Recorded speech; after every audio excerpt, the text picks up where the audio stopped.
movie. She watches it so many times. Leo, then I need to send you the photo of me cosplaying as Buddy. I think your wife would very much enjoy that. I mean that in the best way possible. Oh, please do. Please do.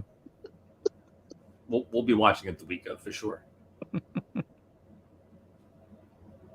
You are, in fact, watching The Dorkening. You're watching The Dorkening. Stay tuned. For all the geek news everywhere. Dorkening.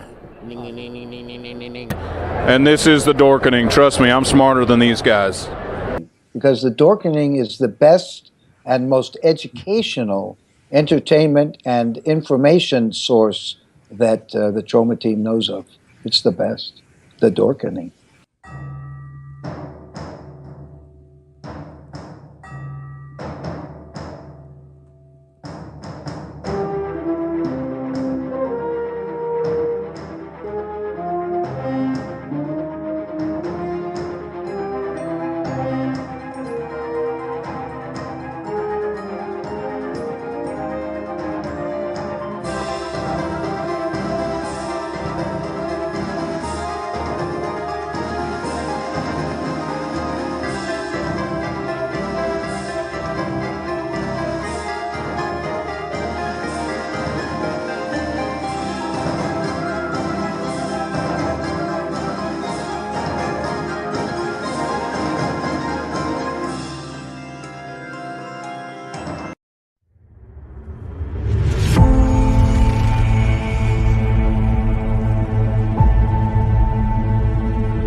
Everyone thinks because you're a zombie, you don't know good coffee.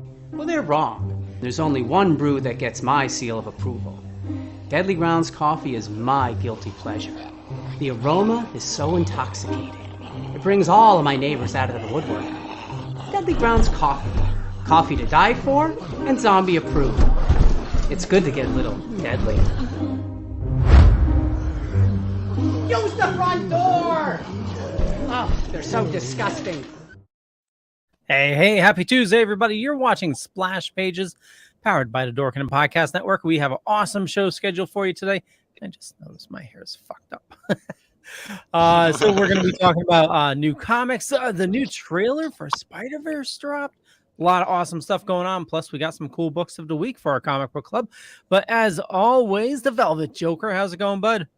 Hey guys, it's me, your man, Velvet J. Now, I just walked in the door 5 minutes ago, so if I look a little more exhausted than usual, I apologize. But we're going to have a great holiday, festive type show, so have a holly jolly podcast? Sounds Joker good. man. Mr. Drew. I'm just stoically waiting for this to pass so we can start the show. Hello, everyone. I'm glad you're here. Jeremy, you're on. Jar Jar. Hey, welcome to the show, everybody. I'm going to use my big fat head to block the light behind me so I don't wash out my face. Isn't that great? Nice. We need to I just can't stand it with the room dark. I really need to, like, because with the room dark, I start to pass the F out and, like, I want to stay awake for you guys. That's what caffeine's for. Nothing. So we could turn this from a podcast to a napcast real quick. So I'm ready. Oh, yeah. Sounds good. So guys, we are literally, it is getting closer and closer to the holiday. I want to say I'm very excited. But before we get to the holly and jolly on the DC corner, we have a lot of nerd news to discuss. So who wants to go first, kids? Spider Cop's canon. What? Okay, so Leo, this is Lord of the Flies. You have the conch. So The new way to drop the lead, Leo. we can back it. No, it's all good, man. You let okay. it go, so let it fly. So did everybody see the trailer? Yes. Yes. Honestly, that's a great trailer. I teared up. Just enough what you need to see. Sorry. His mom.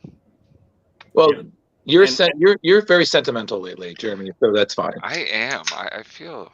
Yeah, like, he's got like his little I'm talk going with his through mom going on, and menopause. we see the whole SpiderVerse, and we see our man Spider-Man 2099. Yeah.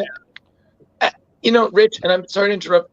I'm really curious because it looks like Miguel is the villain, or like something like that. So I'm kind of interested to see what angle, because I was talking to a friend of mine about this, and she was saying that she feels it was kind of probably one of those things where Miles maybe does something and then sets something in motion, and the others are trying to stop him from, one of those Kind of things. like when Peter goes to Doctor Strange and says, "Hey, can you make it so nobody remembers who I am again?" Basically. So, Well, Drew, our interview at Rhode Island Comic-Con with Rick Leonardi, he did drop a little bit of stuff, but he said there was a lot that he couldn't talk about. So, I guess we're going to find. It's true, and I still can't believe that he literally just read a Sony email. Leo, you're glitching again. Something wrong with the Matrix. Leo's going into the Spider-Verse. I know. What's up, Dingle? Leo's got the spider glitch. Yeah. But yeah, that was I was listening very carefully, Drew. I mean, I think he only said one thing, Miguel O'Hara, but it did definitely sound like Oscar Isaac. So it totally did. But I'm really excited regardless. I mean, this is going to be a highly anticipated sequel, and the question being, as always with a sequel, is can you surpass the original while or still at least hit what the original hit? The original, like I was skeptical going in, and it blew everything away. Yeah, I was, for a cartoon from Marvel, I was shocked. Well, the thing that really, for me, what I really liked is, one, is just you had every version of Spider-Man was really true to the version in its own way. And honestly, I really dug the music. I thought the music, Leo, you're still glitching, man. Like, God, we're going to bring you back to your Earth. I swear to freaking God, my man. What is it? Earth 666?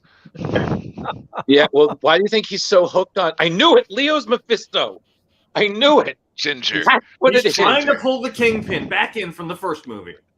But back to what I was saying, the music, man. I mean, I thought the music for the movie was so great, and how it tied in to the scenes, like the What's Up Danger scene, choreographed. It was just so fucking good.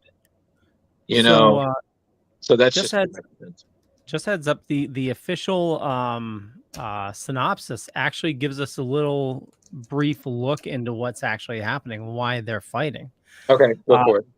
So Miles Morales returns for the next chapter of the Oscar-winning Spider-Verse saga, Spider-Man Across the Spider-Verse. After reuniting with Gwen Stacy, Brooklyn's full-time friendly neighborhood Spider-Man is catapulted across the multiverse, where he encounters a team of spider people charged with protecting its very existence.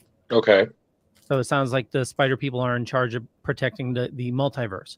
So, Okay. but when the heroes clash on how to handle a new threat, Miles finds himself pitted against the other spiders and must redefine what it means to be a hero so he can save the people he loves most. Okay. That makes sense now. Yeah. Okay. Well, thank you, Leo. That was wonderful. Oh, you're welcome. Mm-hmm. All right. They're So gonna be trying to like destroy his universe in hopes to save the rest of the universes, and therefore he has to save his mother and family from being taken away. well, listen. We've seen things like that happen. I mean, incursions. We've seen that. So you never know. Universes Sounds colliding like with the universes. reverse of when Spock gave up, the lives of one for the lives of many when he died in the reactor. But it sounds like this is the reverse of that. So hey. Yeah. Leo, what other news did you have, or did you want us to kind of go around and we come back to you? Well, I just wanted to say, so they mentioned Spider Cops found in the trailer. And also What is Spider Cop, Leo? What are you talking He's about? a Spider-Man who's also a cop. Spider Cop.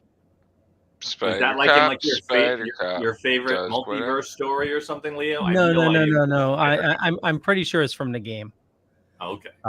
And matter of fact, the Insomniac Spider-Man is also in the trailer as well. I saw that. Yeah. Yeah. So, what else did you have, Leo? Well, I know Jar Jar is really, really excited for this, but IDW has announced today. Bastard. Jar Jar, move your big head back in the way. There you go. Oh, Sorry. Perfect. So trying to pick a third story for a favorite. So IDW is rebooting the Saturday morning adventures of Dungeons and Dragons. Oh boy. In comic book form. Okay. Yeah. So it returns in a 4-issue IDW miniseries later in 2023. Okay. Yeah. So it says 1983, 6 unsuspecting. So this is officially from IDW. Okay. 6 unsuspecting kids boarded a magical roller coaster and were transported to the Forgotten Realms, much to the awe and wonder of millions of children every Saturday morning. In celebration of the 40th anniversary. Oh, we're old. Boom. Yeah, holy Thanks. shit.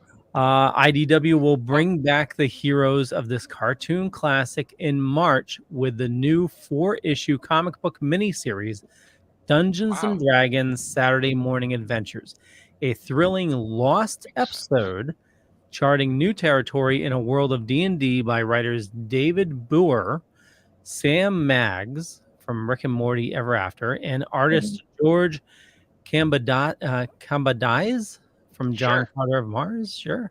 Names are really not your thing. Sorry. It goes on, but I'll stop there. Definitely check out IDW for more information. But yeah, it looks like the original characters are returning from the cartoon. Okay. Exciting. Yeah. Nice. That'll be All right. Well, Jeremy, what do you have? Well, that. Kevin Conroy, his final role as Batman is dropping soon. Suicide Squad kills the Justice League. Wait. Huh? Huh? Oh, his final role as Batman. Yeah. Mm-hmm. Yeah. His final role. I don't know if we're gonna get to hear not him his again. final role. I don't know if it's his final role because I don't know if he did anything more for Revelations, and I don't know what else. This is reportedly the final role. I guess maybe we could say his final video game, or his final Batman role, right? I guess. At the very least, his final Batman video game. Yeah, at least that we can say. Can we say that, Leo? Because for sure. Yeah. So upcoming, he's listed. Yeah, Suicide Squad kills the Justice League. He is voicing Batman. Yeah. Batman the Caped Crusader. He was scheduled to voice Batman and Bruce Wayne, so I don't know what's going to happen there. But he's only slated for one episode. Oh, okay. Well, and then Relatively Super, he plays Wade Brewster Eclipse. okay. Yeah. All right. So But do you have anything of him doing another season of Masters of the Universe? He only has 3 things which are upcoming. okay. Well, It's too bad. indeed. So Did he, all right. did he do something previously on Masters of the Universe? Yeah, Jar Jar? he was Merman. Oh. He's listed as Hordak. Hordak? Yep. No, I thought he voiced Merman. Am I wrong on that? I don't know. Don't move your head though, because we're gonna get a big. Ooh. Okay, hold on. Yes, Leo. 2020, Hordak hasn't been seen yet. 2021, he voiced Merman. Yeah. There you go. It says 2022, he voiced Hordak. Okay. Or So you're both right. There you go. But that's slated for He-Man and the Masters of the Universe, not Oh, He-Man. for the kids show. Yeah. That's cool. I didn't know he was doing a voice in that one. I got to check that out too now. Yeah, 1 episode. There you go. Only 1 episode. Yeah. You gotta get the little bits and pieces that you can. I'm redoing the entire first series. Oh, okay. I'm So enjoying the hell out of it. So what else do you have, Jeremy? Oh, I have more. I have Superman 78 and Batman 89 are now the same Earth. Oh, great. They are because of Dark Crisis Big Bang #1, which is slated to drop today or tomorrow.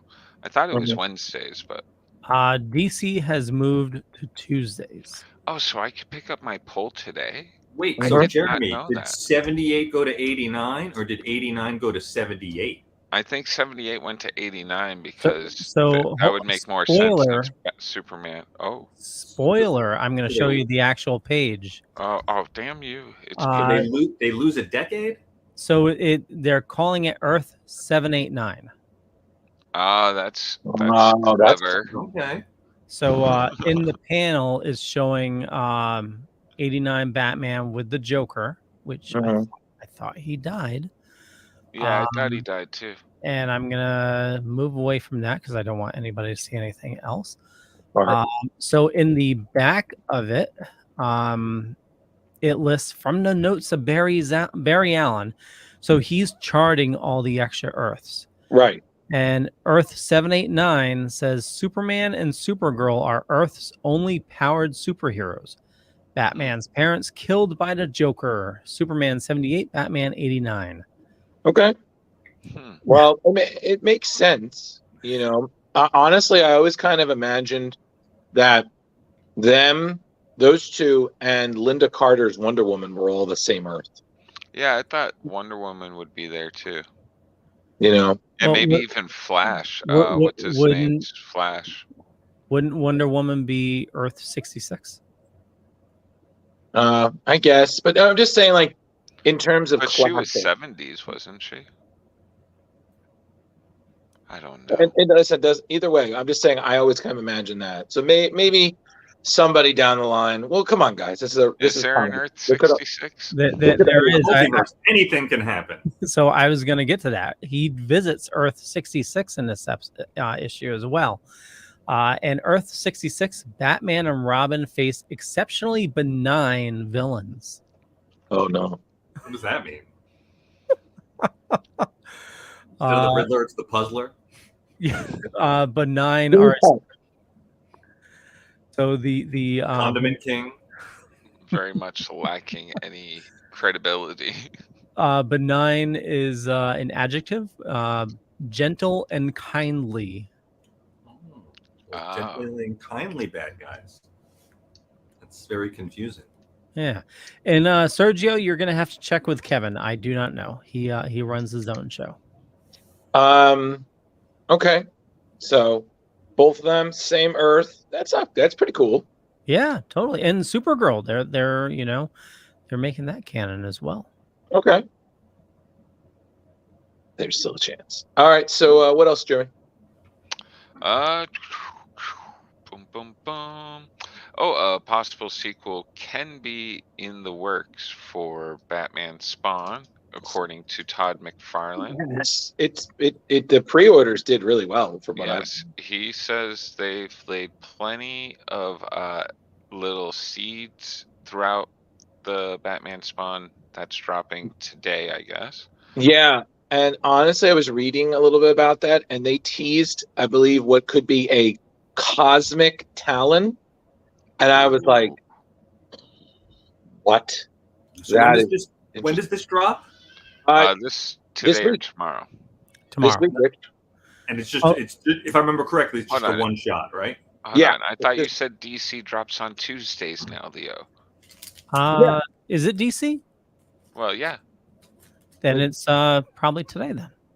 So I have the variant covers, which look. Which one did you Wait, pick up? wait. I haven't decided if I'm only getting one or if I'm gonna go silly. Leo, did you get the Jason Fabok cover?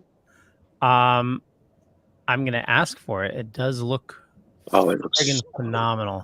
Where is it? I definitely want one of the covers. No, but yeah, I saw it because I follow him on Instagram, and I saw it. I was like, that is right there. Yeah. Look at that. That is gorgeous. Which one, left or the right? Left. The left one. Gorgeous. Yeah. Left. Right is Greg Capullo.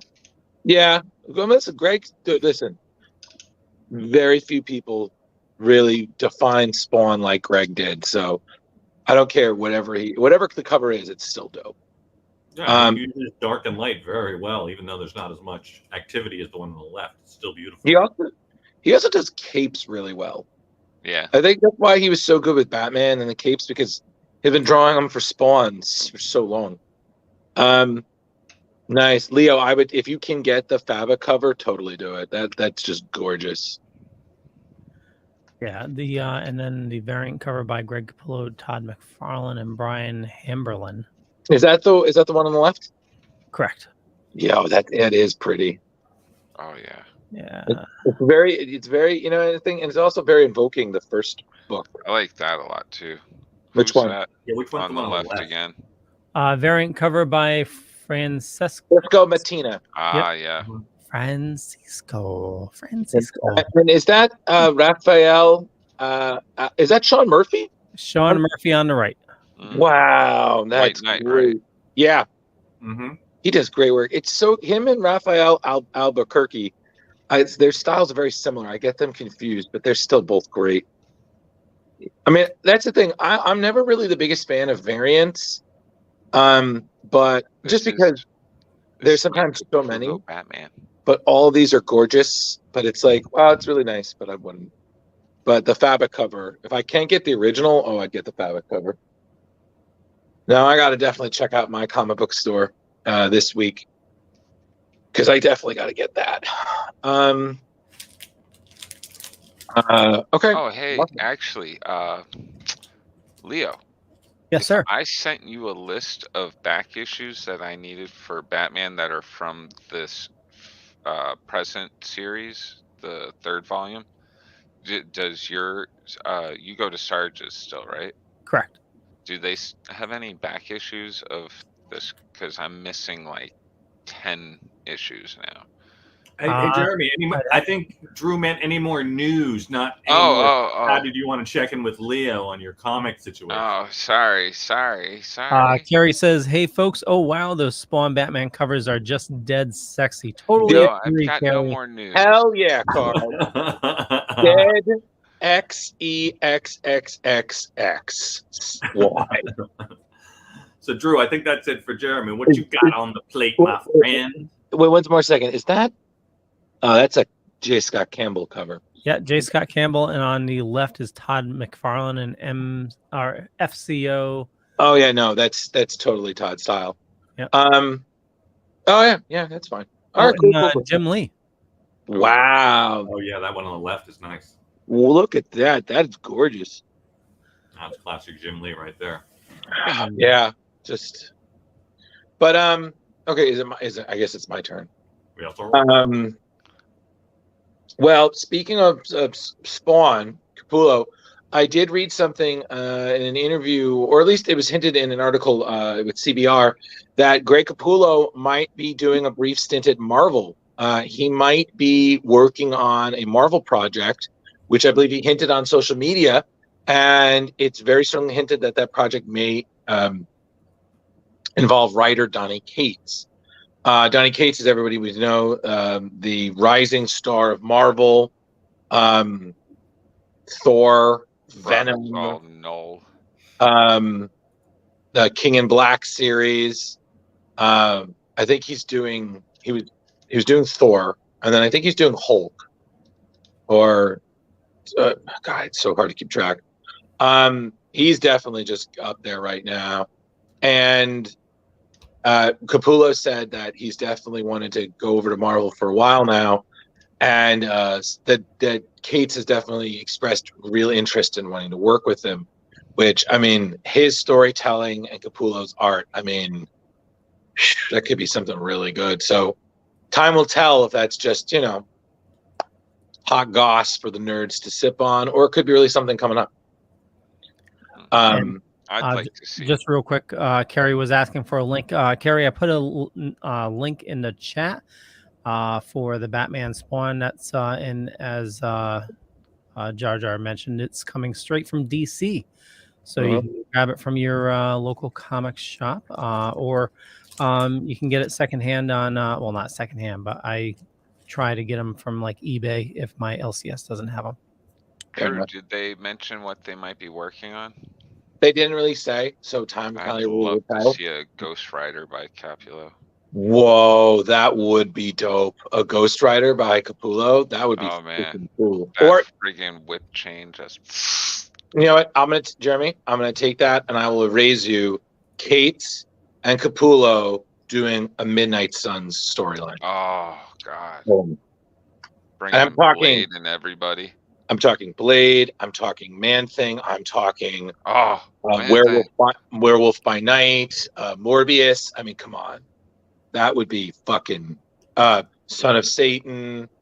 Just all of that would be fucking cool. So I mean, it just again, Capullo's style is just really does well with horror. I haven't bought anything from Marvel in a while, so this is like making me like they haven't been on my pull list in some time. Agreed. What you mean you didn't want to get the 20 different versions of like Spider-Man #1? Not again. I did that like 5 years in a row now. Can we please not? I'm getting like I can feel like a migraine coming in just thinking about it. Ultimate Comics Spider-Man facsimile edition came out this week. It number looks 1. good, but it's a reprint of. I know. Yeah. Whatever. News-wise, there really wasn't much into new releases. I do know that yet again we're having another Iron Man #1. I am pretty excited because the writer is Jerry Dugan, who I'm a big fan of. I loved his work on Deadpool back in the day. He's been doing great work. Excuse me. With the X-Men lately, related titles, but he's doing Iron Man, Invincible Iron Man #1, and this is just continuing the downward spiral of Tony Stark. I mean, the guy's lost his wealth, he's lost his fame, he's lost his friends, but now he is the real target. So the adverts described as assassins are coming for Tony. Thus, so we will, as fans, get to see when he has truly hit, quote unquote, rock bottom. Which I'm like, okay, well, Iron Man's been down before. Yeah. Like it's funny because I was talking about this with somebody. I was like, I don't know where we can go with some of these characters anymore. Like especially after like what Hickman's done with Carrie says, I'm in love with Jeremy tonight for the Drew just stole it, going from GR to Rise. Thank you. Yeah, making the ladies quiver, boys. Making the ladies quiver. Yeah, just say thank you and move forward. I love Drew. He's just. It takes me a second to sink in, and I'm just like, and we're good again. Got the groove back. No, I don't know where you can go with his characters. I mean, consider everything Hickman's done with the X-Men. Where do you go when his run ends? Like, you know, do you just break them down and then send them back to the trash heap? What do you put them in the Outback? You wreck the X-Mansion again? You destroy Krakoa? Like, it's just one of those where, because they've been rebooted so many times, and there's the continuity about is as thin as a wet piece of paper. You know, I just feel like sometimes, like, what more can you do? Like, I read that part of the first beginning of that new interconnected series, Dark Web. I was like, this is fine, but I'm like, okay, so 2 clones get mad and want to unleash Inferno 2.0. I'm like, all right, well, fine, but I'm just like, Well, what? Maybe they're testing the waters with that extreme X-Men to see if people want that old style back again. I guess. I would you know what? them to just like I was a big Amazing Spider-Man collector until they started rebooting and rebooting and rebooting. Like, don't get me wrong, Superior Spider-Man was dope. Thank you. And I understand rebooting from there. That made sense. But then it really has been every year. 2 years. Like, I don't even think they get 2 years. And then they always jump back to the original numbering just so they the legacy. Just so they can get this is the 650th mega size $10. Yeah, I'm just like, and when we're just rehashing the same stories again, when like suddenly really Spider-Man has a Tony Stark type company, he's a genius and a millionaire, and then he loses it all. I'm like, Jesus Christ! And then Batman, and he loses it all. I mean, Jesus Christ, guys, come on. Yeah, and it's just, it's just one of those. That's why I'm so excited for the crossover. Yeah, it's just nice to see new things in comics. That's my thing. That's why I like stick to things I know that are still good. Like, you all know my love for Hellboy. There's so much with Hellboy being in existence since the 50s to the end, which I've read. There's so many stories you can tell. There's never you can't tell that story. Why not? He was an active duty for over 50 fucking years. Like, he was busy. He went through a lot of shit. Like, you can tell anything, and there's still stories to tell, and it's just, it's still entertaining. And I just feel a lot of modern comics just don't hold my attention the way that older comics did. But that's just. Well, we did get new stuff. Batman last week, we found out he can survive a fall from space. Yeah, I mean, that is what we've known for a long time. Anything with preparation, Leo. Anything with preparation. But he had no preparation. Preparation H. Preparation. Yeah, I was thinking the same. Get out. No, I don't. Again, I don't want to sound like a bitter nerd, just standing on my soapbox, griping about the good old days. No, I'm with you, Drew. I mean, there's some good stuff. We've picked up some stories on this podcast from like the last 10 years that have been great. And we've definitely gone through this. There's great stories, there's okay stories, and there's just I just move on from them. So what are you going to do? Not everything is for everyone, and we are not the market for every book. It's true. And I just feel what I'd like is that a year or two, the big two just stopped the intercompany crossovers and just focused on their individual storylines. Kind of like what the MCU did for their properties. You have everybody there, and then you bring them together. The problem with that, though, is when they try to do, new characters, you get so much backlash from the comic gators. Like they tried to, give Damian his own series in Robin. And then the comic gators, I think he ended up being bi or something like that. And the comic gators like shut it down, and they canceled that series. Same thing with the son of Kal-El. Yeah.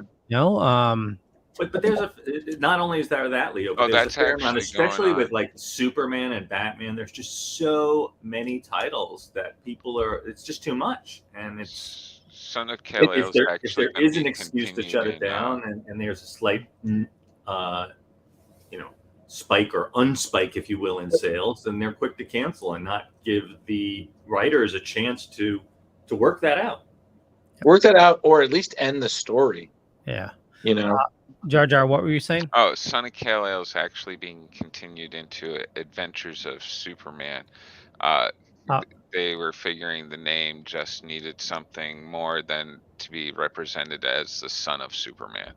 From what I understand, Son of Kal-El is going to turn out, from the story I read, it's not Superman's son. Time travel. And the actual son of Kal-El has been in like hibernation and is actually still a kid. Really? Oh my God. I don't know if that's true or not. That's just what I read. So we're getting a second clone? Another Superboy clone? I don't know if he's from another I'm sorry. I'm reading my Superman bingo cards. I'm just trying to get it. It's a shape-shifting alien. You knew something was going to happen when the last crisis and it's Brainiac. Everything was all merged. That was my next yell out. Brainiac. It's the Legion of Superheroes version of Superboy. Because in the future, we do not give a shit about sexuality anymore. Actually, yeah. If you're the talking return about of Superboy Prime. Ooh. Wow. What a dark day that will be. Oh, that guy sucked. He was such an asshole. Even more than the Superboy from the 90s or 80s. Oh, wait, was that the TV show? The TV show. Oh God, yeah. I don't remember that Superboy TV show from the 90s. Yeah, it's either late 80s or 90s. There was went on for a couple seasons. It was bad. Matter of fact, I think they changed characters. Show? No, before that. He was such a little bitch. Yeah, it was like a high school drama type. It wasn't Smallville. It wasn't Smallville. I didn't even start watching Smallville till the final 3 or 4 seasons. I felt so bad about that. Like I missed out so much on that. I was just like, it's a teeny bopper Superman. Now when I rewatch Smallville, I'm just gonna think, I've seen that man slap my friend's butt. That man has tickled me in a very affectionate way. A little bit more than that, but I didn't realize Tom Welling has love. I didn't realize Tom Welling has a new show. Oh, really? Yeah, where he's some strong guy. No, it's like a military. He's some vet or something like that. But Tom Welling actually has a podcast with Michael Rosenbaum. Going over Smallville episode by episode. That's awesome. Yeah. So that's all the news I had. So I am, unless anyone has anything else that we want to talk about, I am ready to get into the holiday season, my guys. Yeah. Wait, Leo, there was something you wanted to talk about. Yeah. Something very unifying, perhaps robotically.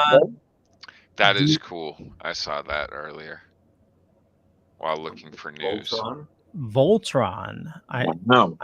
Oh, that's what you meant by Voltron. Yeah, it's not the Voltron that we know. I have no idea. Okay. But you see, you got the Flash symbol. You have it's like a mixture of Flash, Green Lantern, Superman. Oh, Rich. Yeah. Okay. DC Comics Dark. So it's from DC Comics Dark Knights Metal story. Oh wow. Okay. Metal. Well, earlier Jeremy he announced that He-Man is better than Thundercats. Yes. And I said, well, Voltron's better than both of them, but we both agree it's got to be the Tiger Voltron. Yeah. Or I'm sorry, the Lion. Lions. What do you think, Drew? I'm gonna trump you both and just say Mighty Mouse will beat you all. Bam. Oh. Boom. That's my wild card. Leo, any input? Here I come to save the day. All right, it's a Mighty Mouse world. Mighty Mouse and friends are on their way. Actually, what were the two crows? Heckle and Jekyll? Heckle and Jekyll beat all. Bam. Wow. There you go, everybody. You heard it here. Right. Magpies rule the day. Yeah. It's a murder.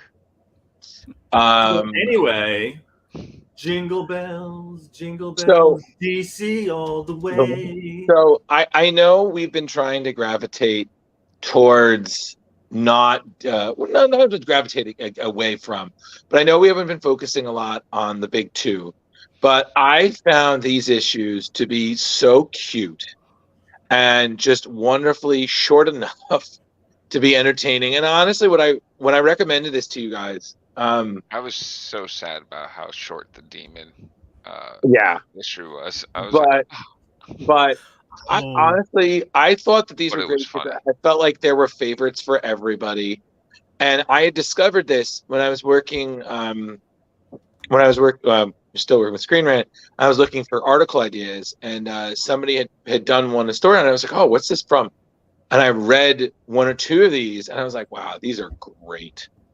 So I figured, hey, we could just look through them, and we could talk about our faves, and I don't know, take it a little chill. It's a stressful season. We all can just relax and be nerdy. So. Drew, I found this fascinating, especially this first one here. I don't know if Leo can blow up that left page, but the names on these books is insane on this first issue. Yeah. Oh yeah. Writers and artists. The talent. Really. The talent for all three of them. It was fantastic. I couldn't believe it myself. Especially for the time they were coming out, like Jurgens and Breeding together. Yeah. Like it was really nice to see those yesteryear comic telling. So I will say this. I have three favorites in this one. But I will go last because I was the one who recommended it. So, but first of all, I want to know what you guys thought, of course, because as always, nothing will ever beat when we were reviewing Next Wave and Leo just started with, Drew, what the fuck? that is still like my favorite. You did good, kid. Well, I always go with what makes me emotional, and a High Father Christmas hit me right in the feels. That is one of my favorites. Yeah, that was pretty. It was just great, like unexpected. Like, why is High Father and Orion just walking around, chilling? They're like during Christmas time on Earth, right? Yeah, and they get mistaken as friggin' Santa. I'm like, oh, okay, that's where we're all right. And yeah, by the time when he said that little girl's name, I was just like, oh, dude, oh. The High Father Christmas was really short. I thought it was really cute. It kind of reminded me of A Miracle on 34th Street a little bit. That was that was just wonderful, especially at the end. Everyone's so happy, and the manager decides to stop being a jackass and be in the season. And they're all like, all right, cool, we out. Santa's gone. Bam. Okay, stop, Leo. Stop, back up. Yeah. I said, oh my God. One episode back, Leo. Satan's little helper. Yeah. That was just Ty Templeton has always been one of my favorite subtle artists. I always felt like he's on the same wavelength as Batman animated series. He's got that simple style that really would fit in that realm. This was just so fucking cute. I mean, what a clever way for Etrigan to screw someone over. And 2 pages.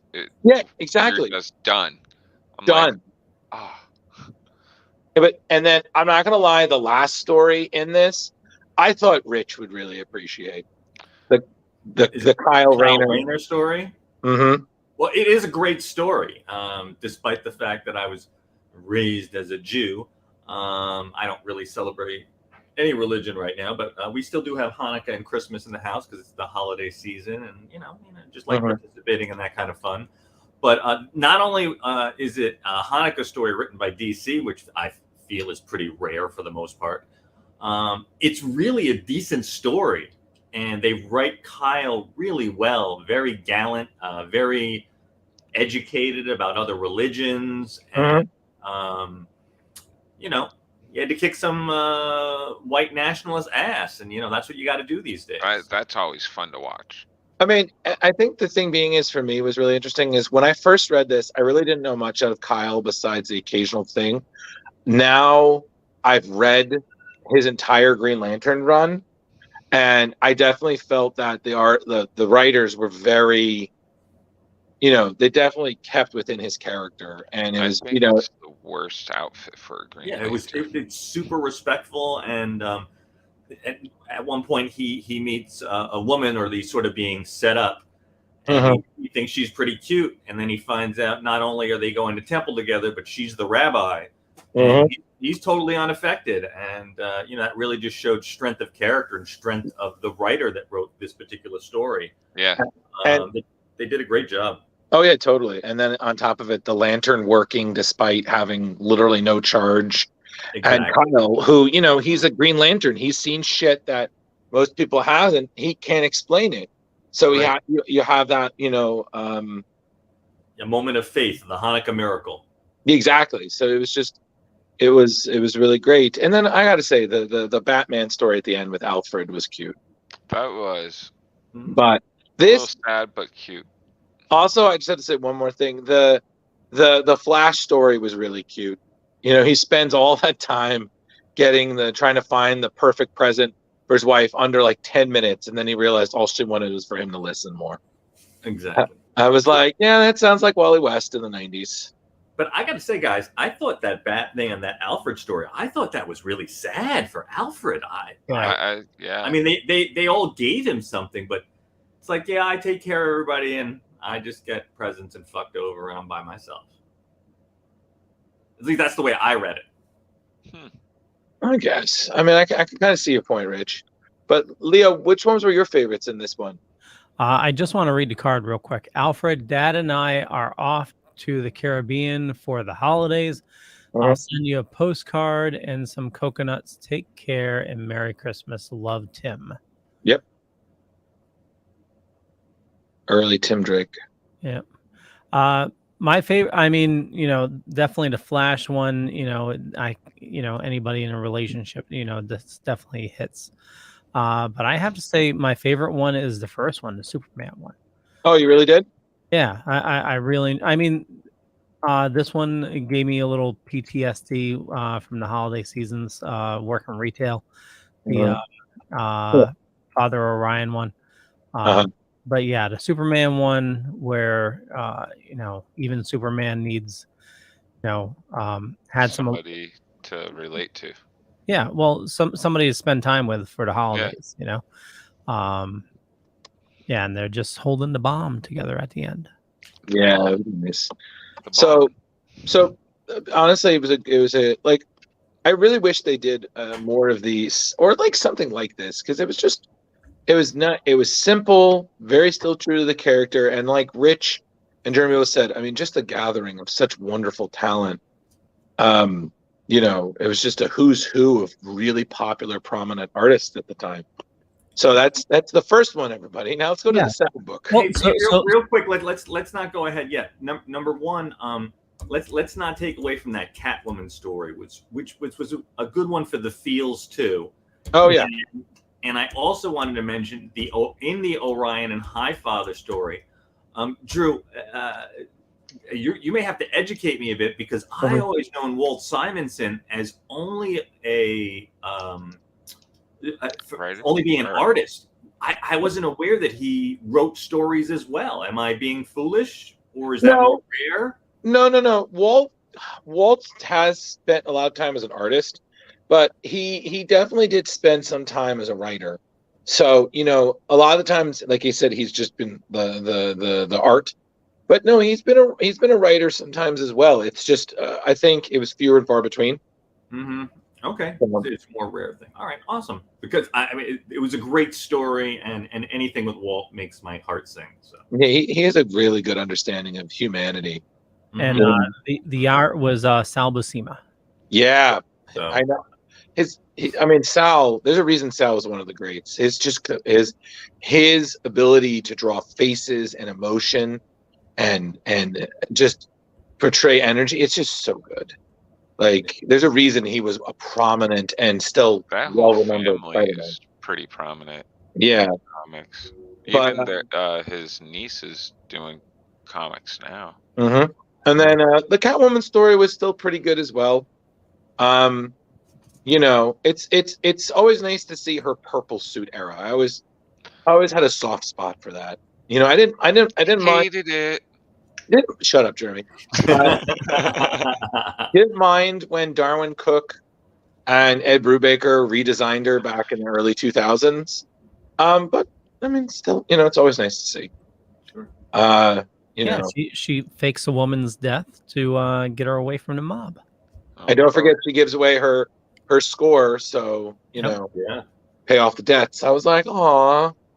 So real quick, I want to go over the stories real quick, and I think we should do this just to pay homage to each of the artists. So the Superman story, The Benefaction of Peace, Barry Jamieson was the writer, Graham Nolan was the penciler, Joseph Rubinstein the inker, Jason Wright the colorist, and Albert de Guzman was the letterer. High Father Christmas, like you mentioned, Walter Simonson was the writer, Sal Buscema was the artist. Bearing Gifts, We Traverse Afar, the Catwoman story. Denny O'Neil was the writer. Yeah. Jesse Delperdang was the penciler. I'm sorry. I'm like 12. So immature. Satan's Little Helper, the Demon Story. Ty Templeton was the writer, artist, and letterer. Yep. Yeah, he's a beast, doing everything. The Vessel, the Green Lantern story. Michael Jan Friedman was the writer, and Roger Robinson was the penciler. Just Another Night, the Batman story. Jim Aparo was the writer and penciler. Yeah. And, Present Tense, the Flash story. Brian Augustine and Mark Wade were the writers. Yeah. Rest in peace for Brian. Yeah. Rest in peace. Please, rest in peace for him and Denny. Yeah. And Jim, too. Yeah. And Paul Ryan was the penciler. Yeah. Dick Giordano was the inker. Wow. We just saw him recently. Talk about a legend. Seriously. But yeah, we didn't even mention the Lois end saving that guy's life in the Superman story. Yeah. So, but that one's great. So, Leo, roll the next one, please. Roll that beautiful beam comic. Whatever that means. Okay, so DCU Holiday Bash number 2 from 1998. The first one was 96. Yes. Why is this 98? Why does that say 98? Let's just go with it, yo. I want to go first this time. I want to go first. I know what my favorite was. Go for it. Go for it, Rich. Santa entering Darkseid's world and yes, the present tense. Yes, it was so awesome. It was incredible. It was a very short story where basically some guy comes into Darkseid's lair and he's like, we've got him he's within the vicinity. Darkseid blasts the guy. And he's like, where is he? And he's like, he's in the room. And Santa just walks up and gives him a big lump of coal. The art on that one back. Just great, fun story. 100%. And knowing that Santa gets one over on Darkseid, and he's like, don't let him leave the planet. And he's like, see you next year. Yeah. So fun. Absolutely. Just That's hands one him of, a piece of coal. Oh my god, that was hilarious. yeah, that was one of my favorites too. And again, he did Ty just gets 2 pages. He tells so much in 2 pages. Yeah. You know, just fucking amazing. So just going through the present, which had Kyle Rayner and Connor Hawke, who, as we all know, was the Green Arrow who filled in while his father, Oliver Queen, was dead.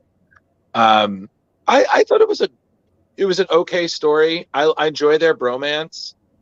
A lot.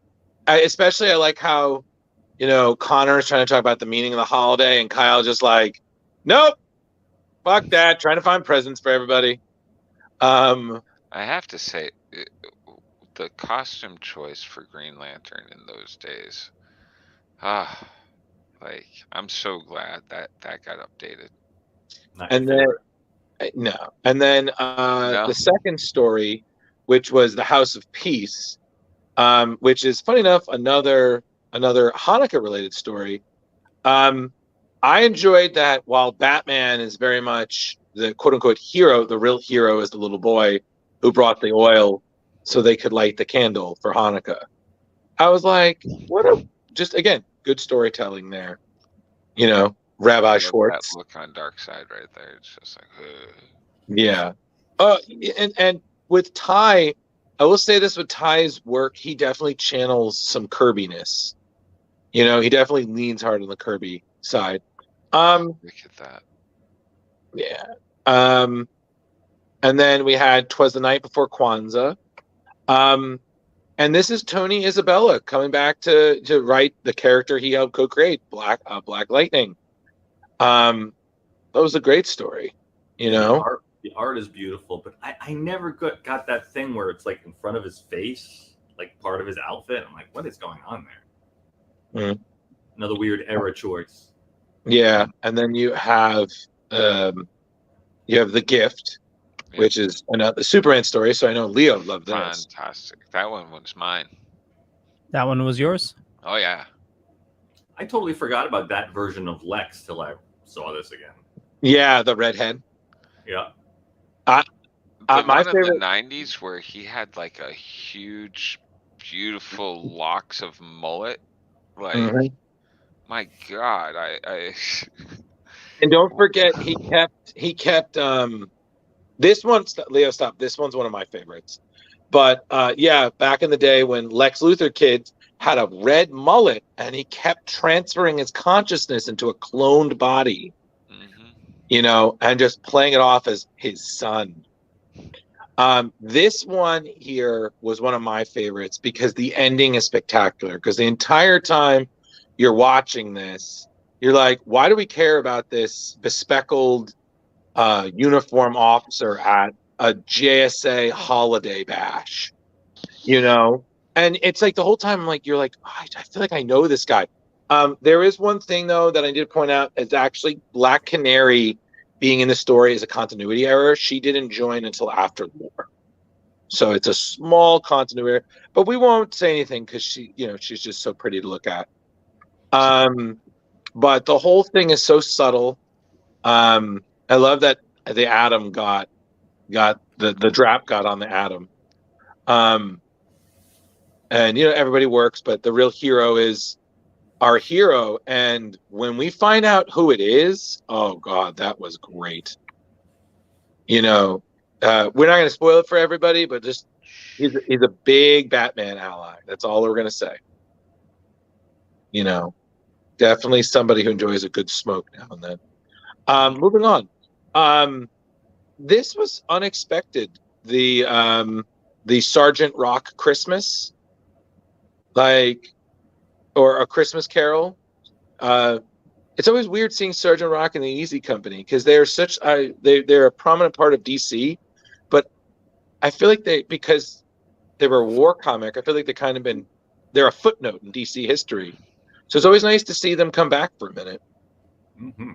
And this was also I was like, wow, this is a 4-page Christmas Carol because you saw the past, the present, and then you see the future.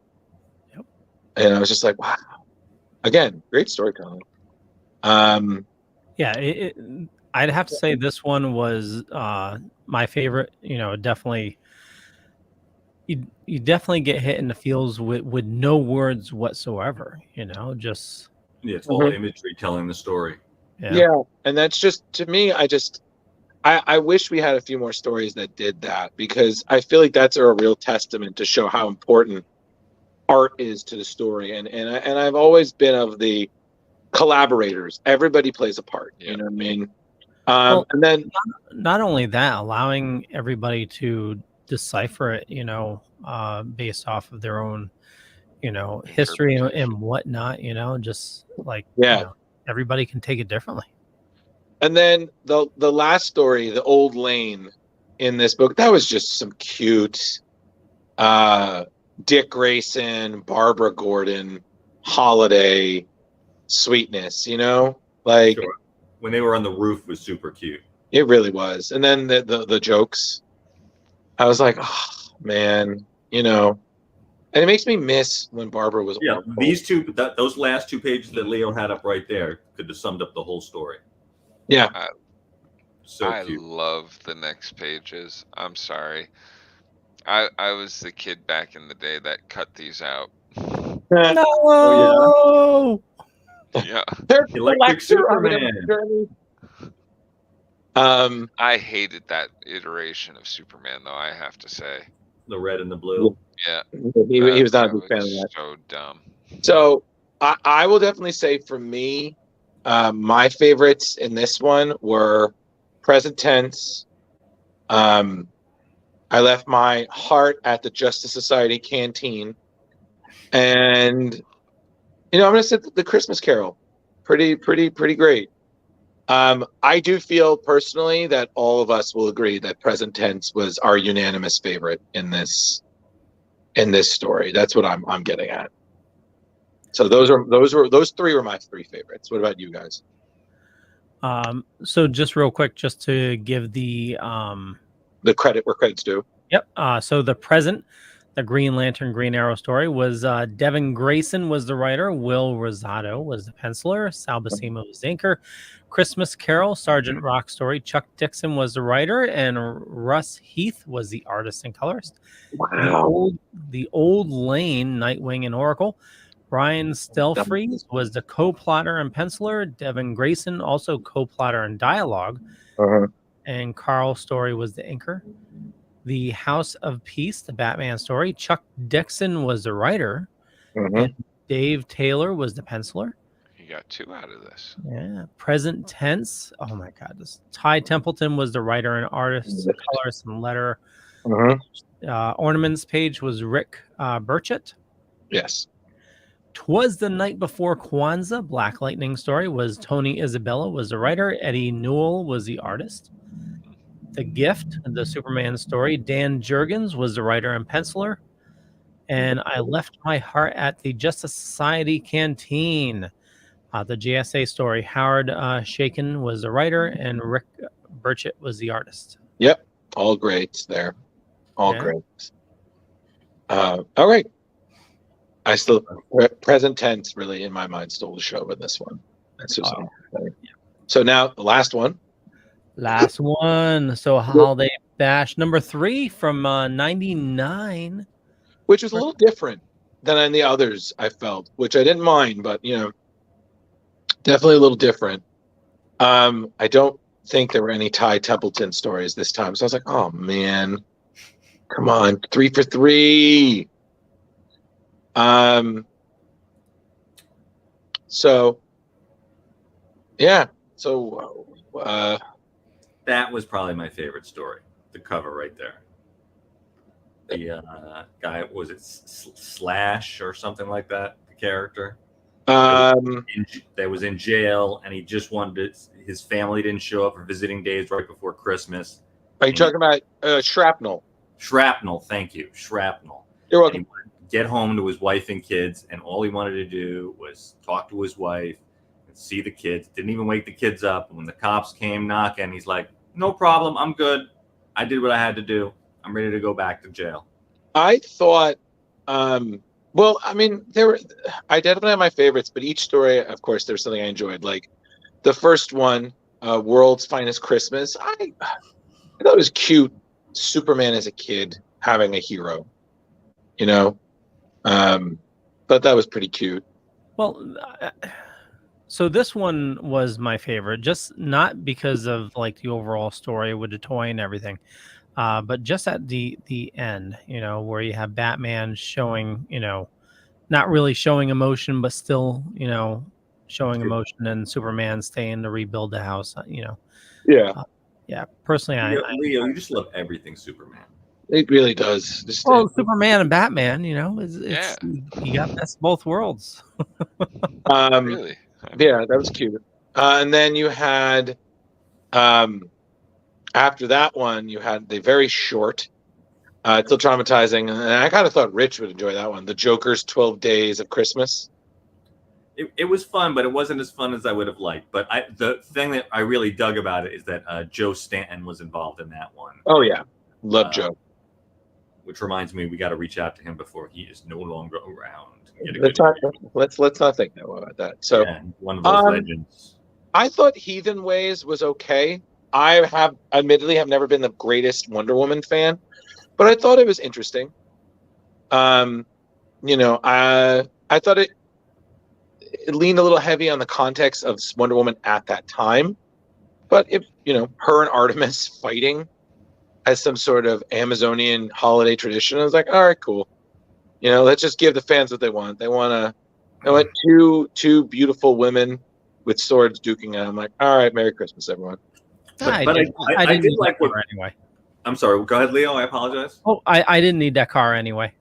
Yeah, right. You don't need the car anyway. But I did like that the writer took a different stance of something. Again, I like more original stories where the original reason that Artemis was mad at Diana was because she was still participating in Christmas, which was against their beliefs. And Artemis's side was like, well, you're weakening our gods because the less people that believe in our gods, the weaker our gods are. So she had a good point from an Amazonian standpoint, but she just wanted to bait her into doing the battle that they did, which was obviously an Amazonian tradition, as we learned.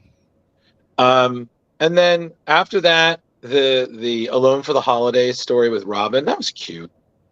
You know, even teen sidekicks want to celebrate Christmas, even in Gotham. What was Jeremy's favorite story? Because I didn't hear him chiming in. Oh, I didn't get to my favorite, but that's fine. It's all right. Yeah. Why don't you let Drew have his? No, Jeremy, it's all good. Why are you forcing it on me? But because you've been silent for a while, so I wanted to hear your. I'm sorry, my whole internet tones of your voice, sir. No, Jeremy, he wanted to make sure you didn't fall asleep. The internet dropping me out kind of befuddled me, and like I'm sitting there going, "What's going on?" All of a sudden, everything was like twirling and swirling, and I was like, "Ah!" But Rich, I will say the story that your favorite, I thoroughly enjoyed too, because even supervillains have holidays. You know, absolutely. You just wanted to get home for the kids. I will say this: I thought like this a lot. The art for this. The Western there. Yeah, the eye for a detail. Yeah, the Batlash story, I thought that was cute. I was confused why they put that story in that one. I mean, there was no heroes in it, nobody we knew. Well, it just seemed very random. Well, Batlash was an old Batlash was an old cowboy hero of DC. And they brought him back every once in a while. You know, again, you remember there was a time when Westerns were the big thing in comics. So Batlash is of that era. Sure. I wasn't aware that was an existing property. Yeah. Like around that time, you had him, you had Jonah Hex, you know, all those guys. So, okay. Yeah, it was a cute story. So was this the Prince Valiant of the story of the book? Pretty much. But you just bypass. But I will say this though, the last one was my favorite, the Impulse Santa Claus story. That I'm a sucker for that kind of thing, and I just thought it was so cute. Bart, you know, Max Mercury is being the parent, and you know, he's trying to tell Bart there's no Santa Claus, so he's trying to prove to him about this, but Impulse just keeps working around and actually being very generous. And I don't know, the ending was my favorite, you know. But I can't see how anybody can say there's no Santa Claus. That's absolutely And trash. that great image by Sergio Aragorn right there. On Yeah, the right. that's beautiful. Yeah, I have to say that's I take it back. That's my favorite one out of the book. There you go. You win. I Charlie. Mad Magazine. You can't go wrong with that. it's true. So Leo, would you like to give credit where credit's due for this issue? Yeah. Let me go all the way back. So hopefully nobody has epilepsy. Okay, so table of contents. Okay, World's Finest Christmas, the Superman Batman story. Carl Kessel was the writer, and Dave Taylor was the layout and artist. The Joker's 12 Days of Christmas, Chuck Dixon was the writer, and Joe Staton was the penciler. Heathen Ways, the Wonder Woman story. Eric Luke was the writer, and Cedric Nukin was the penciler. Alone for the Holidays, the Robin story. Again, Chuck Dixon was the writer, and Gordon Purcell was the penciler. Okay. Didn't we just run into Gordon Purcell? It sounds familiar. Home for the Holidays, The Slab. Scott Beatty was the writer, and Damian Scott was the penciler. And Eye for Detail, Bat Lash story. Chuck Dixon again was the writer, and QQ Alcatena was the artist. Great artist. No Bart, There Is No Santa Claus, the Impulse story. Mark Wade and Devin Grayson were the writers. Craig Russo was the penciler. Nice. Loved Craig. And the DC Holiday pinup art by Sergio Oreganos. And colored by Tom Luth. And the cover was Rodolfo DiMaggio and Robert Campanella. I was just every time Leo you read credits, I have to count how many of these people I've met. I'm just like, okay. Sergio Aragonis. Thank you. Yeah, I'm just sitting there listening to how he pronounces each Yeah, word. that Like, was. huh. I always called it Oreganos. He's like, I can do Mark Wade. Fuck you guys. Yeah, I was like, I want to correct him, but I'll let the others do it. Ever We going love in? you, Leo. We love you. Just enjoy, you know. It's my little gift to you, you know. Yes, we love it. Yeah, thank you. All right. So yeah, that's all three. 1, 2, and 3. So did we get Drew's and Jar Jar's favorites? Yeah, mine was the Impulse one. And I'm Batlash because the art was just the best. It was it was really good. Very clean. Very smooth. Okay, so I mean that's pretty much it. So I guess is that it? Yeah, there was all three. I just figured we keep it light because we're getting near the end of 2022, so yeah.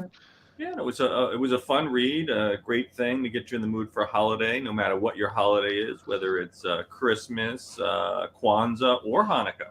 Yeah. So DC really did a good job at. What about the spaghetti monster? Covering everybody. No, that's on IDW. That's a whole different holiday special. So how do you guys want to rate these? Do you want to do each issue at a time? I feel like that's probably better because they're all their own entities. I don't know, like, because I say each story is kind of more of its. Each story? Wow, that could take an hour. No. I'm not saying we do it that way. I'm saying like. No, I like Velvets, collectively, because we all got something good out of everything. So, okay, that's fine. No problem. All right, so let's do it in clockwork fashion, starting with the Captain Captain. I will give this a solid 4. It's a lot of nice stories, got us in the mood for the holidays, and definitely introduced me to some characters I'm not that used to. Jar Jar, did we lose you again? So yeah, solid 4. Okay. All right, and I'm gonna go with. I think it hit me a little more in the feels than a solid 4. I'm gonna go for a 4.5. 1/8. Wow. Holly Jolly Balls of Flaming Christmas. Wow, I can't. That just a little bit more. I'm gonna go with Leo on it. I think it's a solid 4. I would definitely recommend it to someone. Like I said, it's again, you don't need to know all the characters. You can just appreciate good, simple storytelling. There's a little something for everybody. Some stand out more than others. Some you might relate to more than others. But it's the holidays, man. Everybody's different. So 4 for me. And I think we lost Jar Jar. And Carrie, thanks. She says, I actually do have epilepsy, but don't worry, you weren't flipping anything too fast. Yeah, I was worried about flipping way too fast there. And Jar Jar, let me... There was 2 Jeremys. I'm so sick of this fucking internet. I've had it up to here with this motherfucking Wi-Fi on this motherfucking call. I don't even know what's going on anymore. Are you wired? Are you doing wired or Wi-Fi? I'm Wi-Fi. Okay, maybe can you wire? I can't wire. I'm like, let's talk about that after the show. Like, I got 500 Oh my god, you guys bars get over sidelined here. so easily. Rating. Your rating. Oh, rating. All right. I'm going to give it a 3.5. I love holiday stuff and it's great and all. But good Lord, that's a lot of anthology. And I need, when I'm reading like that, I need a bit of continuity with my life. And whew. And it did not get that satisfaction. Okay. No. But I did have fun with it. So it wasn't bad. And some of the outfits of yesteryear, I'm really just like, oh, you poor people. We all had to come from somewhere, Jeremy. I know. All right, so go back there. So decently, like we'd recommend this to people if they want to read it. Okay, cool. Yeah, and if you want to go back to the 80s and 90s and play your tie, you do so. Don't let Jeremy turn you down. If you want big shoulder blades in your outfits, you get big shoulder blades. I will say this, and Leo, before wearing like Uggs. Before you go, if Ty Templeton ever did a comic anthology of Christmas stories, I would buy and read that so hard. Yeah. That made me want to like search for more Ty Templeton stories. Just those little like short 2-page. I would, because there's so much in them. Exactly. I'm gonna give everybody a little bonus recommendation before we close things up. Whoa. Yeah. I just started rewatching Powerless. Okay. Don't know it. That is such a friggin' underrated show. Oh, is that the one where it's Bruce Wayne's cousin running the company? Yeah, that is Alan a really Tudyk. good show. Yeah, it was funny. The writing was pretty good on it, but it never caught on. Yeah, I didn't realize Starro's in the first episode. I don't remember. Oh my god, I don't remember that. Yeah, you see him climbing up a building and he gets zapped, and it's like Starro guts get thrown on the window. I do remember it being funny though. I love that actor there. Alan Tudyk. Yeah. Well, it's Alan Tudyk, Ron Funches is in And don't forget Danny Petty, aka Abed from Community's in there too. Well, yeah, and he's also in Mythic Quest. I'm watching that right now too. Of course he is. He just does so well on television. And Alan Tudyk, who was the Joker in the Harley Quinn animated, and isn't he also Mr. Nobody in Resident Alien. Resident Alien. Oh yeah. Also, yeah, another comic book series. He's like, he must be a geek because he does a lot of geek television. Oh yeah, he like went to, didn't he go to Comic-Con? Like, no, that's never mind. Forget me. We'll wrap things up. I won't. I will not forget you, Leo. How could you forget me? You hair like this, you know. Forget Leo. It's the Japanese anime of Leo. Yeah. I want to thank everybody for watching this fine evening. For me, just Google Leo Pond, but more importantly, I run the Dorkening Podcast Network, so head on over to thedorkening.com, check those people out, and head on over to our YouTube, the Splash Pages YouTube. Link is in the comments. We've been putting up some awesome stuff there. And with that, Mr. Jar Jar. Hey guys, check out Comic Book Lovers Buy, Sell, Trade, and Auction over on the Facebooks, where you can buy, sell, trade, and auction all of your wonderful comic books and toys and whatever other geek collections you may have. Also, check us out here every week at 8 o'clock on Tuesdays, and that's about it for now. Yeah, go pick up your Spawn Batman tomorrow. Oh Mr. yeah, that. Drew. Don't you forget Splash Pages every Tuesday at 8 p.m. Eastern Standard Time. Not sure about Central. You can find me on Facebook or Instagram. I work for Screen Rant. I don't answer messages from strangers like you. But I'm sorry. I'm a simple mind. Oh, love it. Love it. Thank Love you. it. Take us out there, my friend. Velvet Joker. Gotta love workshopping. Anyway, it's me, your man, Velvet J, here once again, Tuesday night. As the guy said, Splash Pages, the award-winning podcast where you have somehow tuned in right here till the end to see my pretty face.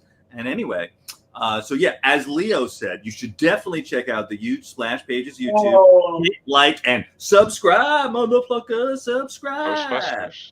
Or check out your man, Velvet J channel. You should definitely check that out. Or me on TikTok, Velvet Joker 1. You know where it's at. It's right here in your face all week long. See you next week. I think we're going to do a voiceover. It could be fun. It may not be. We'll see. Yeah, Oh my Ghostbusters God. 1984. Oh my God! Why I look like alfalfa? Let's end the show. No, you're who's Steve Martin's friend there?